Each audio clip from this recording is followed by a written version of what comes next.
sympathy. You've left your shoes and you've stood in mine. And you feel that. Okay, so that's the warm-up. That's the warm-up. Now we're going to have the real radical experiment. And so for the remainder of my talk, what I want you to do is put yourselves in the shoes of an ordinary Arab Muslim living in the Middle East, in particular in Iraq. Okay? And so to help you, perhaps you're a member of this middle-class family in Baghdad, and what you want is the best for your kids. You want your kids to have a better life. And you watch the news, you pay attention, you read the newspaper, you go down to the coffee shop with your friends, and you read the newspapers from around the world, and sometimes you even watch satellite, CNN, from the United States. So you have a sense of what the Americans are thinking. But really, you just want a better life for yourself. That's what you want. You're Arab Muslim living in Iraq. You want a better life for yourself. So here, let me help you. Let me help you with some things that you might be thinking. Number one, this incursion into your land, these past 20 years and before, the reason anyone's interested in your land, in particular the United States, it's oil. Come on, it's all about oil. You know that. Everybody knows that. People here back in the United States know it's about oil, right? It's because somebody else has a design for your resource. It's your resource. It's not somebody else's, right? It's your land. It's your resource. Somebody else has a design for it. And you know why they have a design? You know why they have their eyes set on it? Because they have an entire economic system that's dependent on that oil. Foreign oil. Oil from other parts of the world that they don't own. And what else do you think about these people? Well, the Americans, they're rich. Come on, they live in big houses. They have big cars. They all have blonde hair, blue eyes. They're happy. You think that. It's not true, of course, but that's the media impression. That's like what you get. And they have big cities. And the cities are all dependent on oil. And back home, what do you see? Poverty, despair, struggle. Look, you don't live in a wealthy country. I mean, this is Iraq. You don't live in, this is what you see. You see people struggling to get by. I mean, it's not easy. You see a lot of poverty, and you feel something about this. These people have designs for your resource, and this is what you see. Something else you see that you talk about. Americans don't talk about this, but you do. There's this thing, this militarization of the world, and it's centered right in the United States. And the United States is responsible for almost 1/2 of the world's military spending.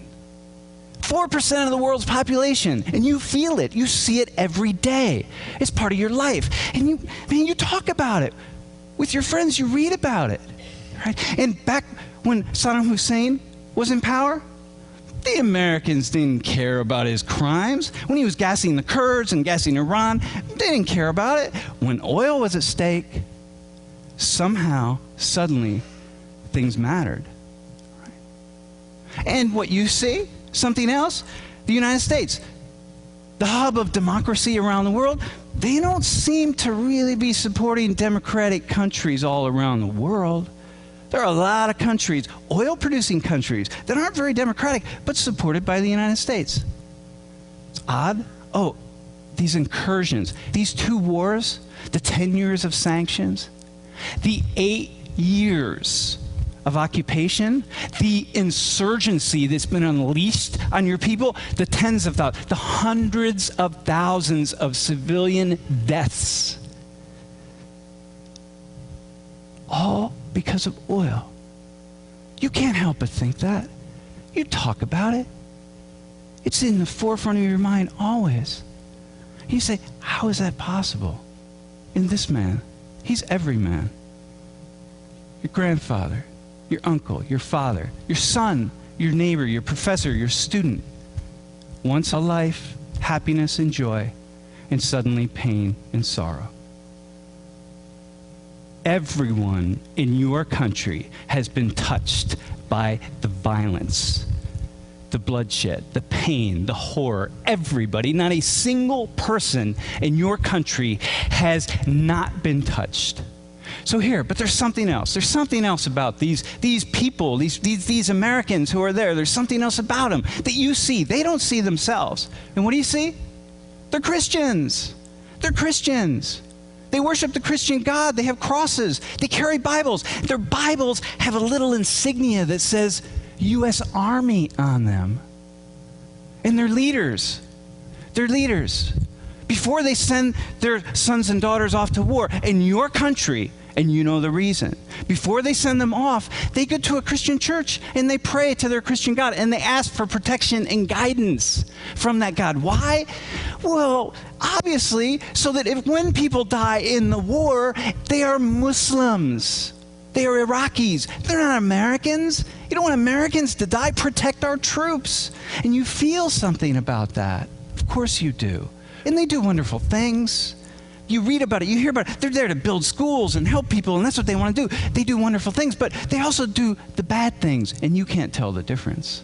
In this guy, you get a guy like Lieutenant General William Boykin. I mean, here's a guy who says that your God is a false God. Your God's an idol. His God is the true God. The solution to the problem in the Middle East, according to him, is to convert you all to Christianity. Just get rid of your religion.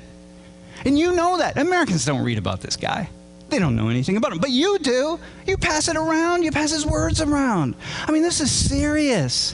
You're afraid. He was one of the leading commanders in the second invasion of Iraq, and you're thinking, my God, if this guy is saying that, then all the soldiers must be saying that. In this word here, George Bush called this war a crusade. Man, the Americans, they're like, crusade, whatever, I don't know what that means. You know what it means. It's a holy war against Muslims. Look, invade, subdue them. Take their resources. If they won't submit, kill them. That's what this is about. And you're thinking, my God, these Christians are coming to kill us. This is frightening. You feel frightened. Of course you feel frightened. And this man, Terry Jones, I mean, here's a guy who wants to burn Qurans, right? And Americans, he's a knucklehead. He's a former hotel manager. He's got 36 members of his church. They laugh him off. You don't laugh him off. Because in the context of everything else, all the pieces fit. I mean, of course, this is how Americans think. And so people all over the Middle East, not just in your country, are protesting. Like he wants to burn Qurans, our holy book. These Christians, who are these Christians? They're so evil. They're so mean. I mean, this is what they're about. This is what you're thinking as an Arab Muslim, as an Iraqi.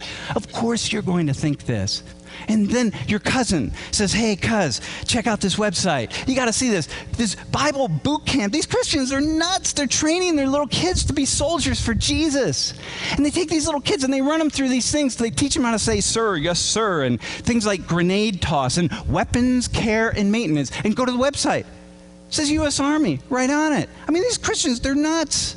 How would they do this to their little kids? And you're reading this website, and of course, Christians back in the United States, or anybody says, this is some little tiny church in the middle of nowhere. You don't know that. For you, this is like all Christians. Like it's all over the web, Bible boot camp. And look at this. They even teach their kids. They train them in the same way the U.S. Marines train. Isn't that interesting? And it scares you, and it frightens you. So these guys, you see them?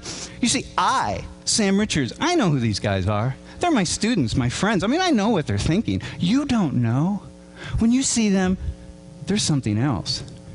There's something else. That's what they are to you. We don't see it that way in the United States, but you see it that way, right? So here, of course, you got it wrong. You're generalizing. It's wrong. You don't understand the Americans. It's not a Christian invasion. We're not just there for oil. We're there for lots of reasons. I mean, you have it wrong. You missed it. And of course, most of you don't support the insurgency. You don't support killing Americans.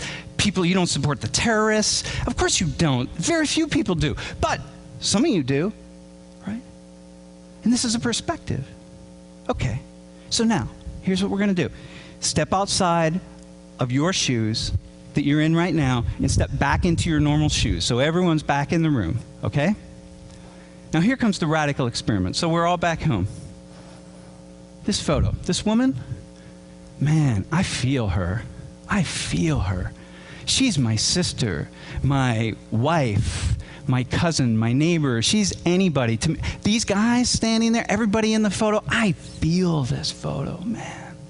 Okay? So here's what I want you to do. Let's go back to my first example of the Chinese. Okay? So I want you to go there. So it's all about coal, and the Chinese are here in the United States. And what I want you to do is picture her as a Chinese woman receiving a Chinese flag because her loved one has died in America in the coal uprising. And the soldiers are Chinese, and everybody else is Chinese. Okay? As an American, how do you feel about this picture? What do you think about that scene? Okay, try this. Bring it back. This is the scene here. It's an American soldiers, American woman who lost her loved one in the Middle East, in Iraq or Afghanistan. Okay?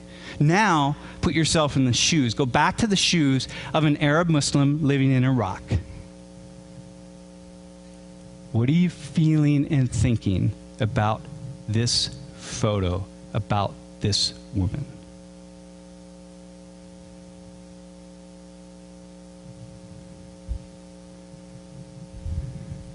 Okay, now follow me on this, because I'm taking a big risk here. And so I'm going to invite you to take a risk with me. These gentlemen here, they're insurgents. They were caught by the American soldiers trying to kill Americans. And maybe they succeeded. Maybe they succeeded. Put yourself in the shoes of the Americans who caught them. Can you feel the rage? Can you feel that you just want to take these guys and wring their necks? I mean, can you go there? It shouldn't be that difficult. You know, you just feel, oh man, right? Okay, now, put yourself in their shoes. Are they brutal killers or patriotic defenders? Which one? Can you feel their anger, their fear, their rage at what has happened in their country? Can you imagine that maybe one of them in the morning bent down to their child and hugged their child and said, "Dear, I'll be back later. I'm going out to defend your freedom, your lives.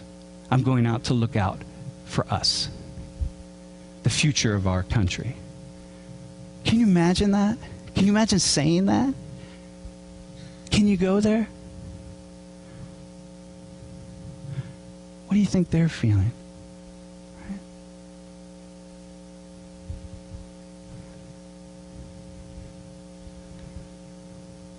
You see, that's empathy. It's also understanding. Now, you might ask, okay, Sam, so why do you do this sort of thing? Like, why would you use this example of all examples? And I say, because. You're allowed to hate these people, right? You're allowed to, just hate them with every fiber of your being. And if I can get you to step into their shoes and walk an inch, one tiny inch, then imagine the kind of sociological analysis that you can do in all other aspects of your life.